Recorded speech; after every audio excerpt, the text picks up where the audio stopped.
क्या होता है जब किसी को ऐसी ताकत मिल जाए जो किस्मत लिख भी सकती है और मिटा भी सकती है। आज हम एक ऐसी ही कहानी सुनेंगे, एक किताब, एक लड़के और एक पूरे गांव की। तो चलिए चलते हैं चांदपुर की उस डरावनी दुनिया में।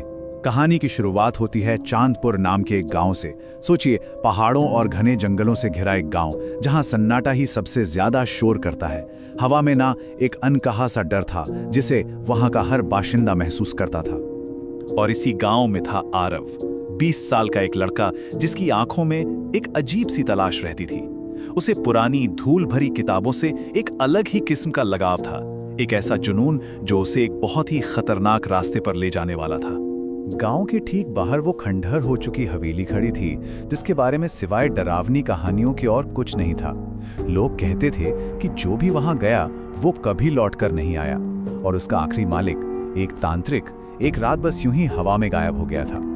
आरव का यही जुनून उसे उस हवेली के दरवाजे तक खींच ले गया, जहां उसका सामना एक ऐसी चीज से हुआ जिसने उसकी और पूरे गांव की दुनिया हमेशा के लिए बदल दी।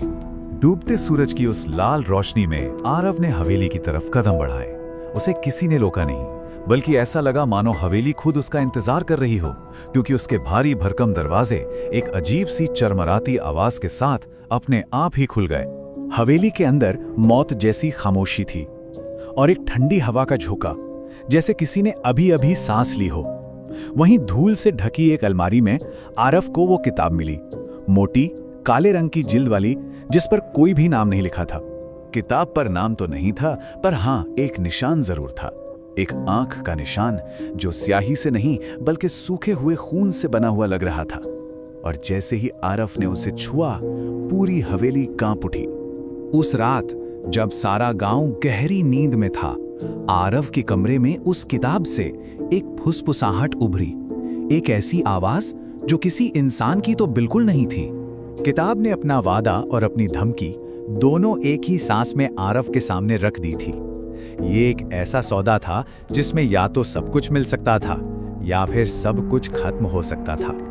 डर तो था, लेकिन आरव ने किताब को पढ़ना शुरू किया और उसे जल्द ही एहसास हो गया कि ये कोई मामूली किताब नहीं है, ये तो हकीकत लिखती थी। जो भी इसके पन्नों पर लिखा जाता, अगले ही पल वो सच हो जाता था। आरव को लगा जैसे उसे दुनिया की सबसे बड़ी ताकत मिल गई है, पर वो ये नहीं जानता था कि ऐसी ताकतों की हमेशा एक बहुत भारी कीमत चुकानी पड़ती है। और फिर एक दिन किताब के पन्ने पर अपने आप ये लाइन उभर आई। ये एक चेतावनी थी, एक अंधेरे भविष्य का संकेत जिसे आरव उस वक्त बिल्कुल नहीं समझ पाया। उस चेतावनी का असर अगले ही दिन दिख गया। आरव की मां, जो कल तक बिल्कुल ठीक थीं, अचानक इतनी बीमार पड़ गईं कि डॉक्टरों ने भी हाथ खड़े कर दिए। जब आरव ने पूरी तरह हार कर किताब खोली, तो उसे अपनी मां की बीमारी का जवाब मिला। किताब ने अपनी कीमत, अपनी भूख जाहिर कर दी थी। उसे जिंदा रहने के लिए इंसानी खून चाहिए था। उसी रात आरव को एक भयानक सपना आया। सपने में वही तांत्रिक था, हवेली का पुराना मालिक, और उसने आरव को चेताया कि उसने भी किताब को खून देने से मना किया था और इसकी सजा उसे अपनी जान देकर चुकानी पड़ी थी। अब आरव एक ऐसे मोड़ पर आ खड़ा हुआ था जहां उसे एक नामुमकिन फैसला लेना था। किताब की ताकत बढ़ती जा रही थी और उसका अंधेरा साया पूरे गांव पर मंडराने लगा था। किताब अब आरव पर पूरी तरह हावी हो रही थी। उसकी आंखें हर वक्त लाल रहती, उसे ऐसी आवाजें सुनाई देती जो असल में थी ही नहीं।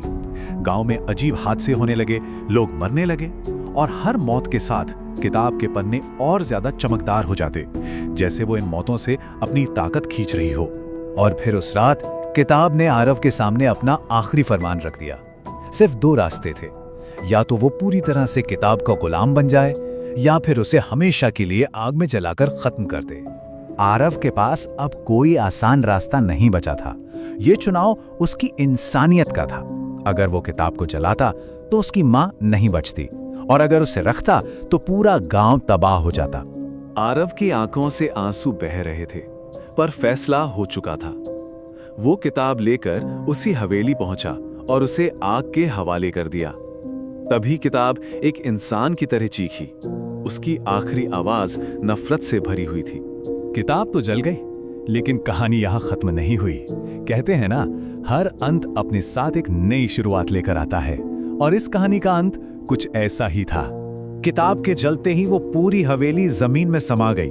गांव में फिर से शांति लौट आई, लेकिन इस शांति की एक बहुत बड़ी कीमत चुकानी पड़ी थी। उसी दिन आरव की मां की सांसें भी थम गईं।